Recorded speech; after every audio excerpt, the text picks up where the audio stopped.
Тэсо групп нь доктортой хөгжил бодлогын хүрээнд залуусын боловсрол нийгмийн идэвх практик ур чадварыг хөгжүүлэх зорилгоор Spark Day Mongolia төслийн уралдааныг 4 дахь жилдээ зохион байгуулж байгаа юм.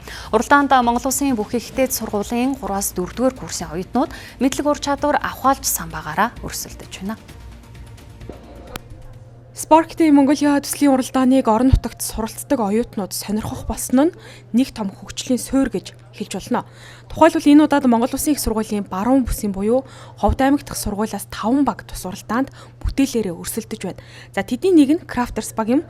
Уг төслийн хүрээнд олж авсан мэдлэг туршлага дээрээ үндэслэн орон нутгийг хөгжүүлэх эрмэлздэгэ гэдгийг багш оюутнууд хэллээ. Нийгэмд одоо тулгамдсан асуудлыг шийдвэрлэх шийдлийг одоо залуучуудын хүчийг ашиглан санаачлах юм боломжтой туслана гэж харсан. Яг аймаг гэсэн утгаар болохоор нөгөө суурин газраас хөгжлөөс жоохон халуур. Тийм болохоор манай цэцэл ерөнхийдөө хөдөө орон нутгийг яг хэрэгтэй байгаа тийм асуудлыг нь хүндсэн тэр тал руу ер нь олж чиглэж байгаа. Бүрүүлээд ингэдэггүй маа гэхэд ямар ч нэгэн бүтээмж өөрөөсөө гаргаад яг нэг зүйлийг ингээд тууштай хийж үзээд ямар ч төсөл гэдэг зүйлийг ядаж ингээд бичиж үзээд тэгээд яг ямар хуу зүйл байх нь биднэрт яг ямар ойлголтыг өгдөг байх нь тэрийг нь мэдж авах нь ингээд хамгийн том ач холбогдол юм болоо гэж бодож байна. Энэхүү уралдаан нь оюутнуудын бүтээлч байдал хүсэл сонирхлыг дэмжиж хөгжүүлэхэд чухал нөлөөтэй. Түнчлэн бодит бизнесийн орчинд өөрсдийгөө сорих, ур чадвараа хөгжүүлэх боломжийг олгож байгаагаараа онцлогтой.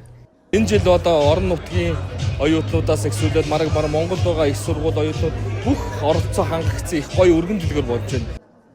Тухайн төсөлд шалгарсан тохиолдолд Азийн хамгийн том инновац технологийн арга хэмжээнд багаар оролцох, шилдэг 5 баг Тэсо группийн игнэд нэгдэх ажлын урилга, мөн цалинтай дадлага хийх, шилдэг төслүүдийг бодитойгоор хэрэгжүүлэхэд санхүүгийн дэмжлэг авах гэх мэт олон том боломж нэгдэх юм.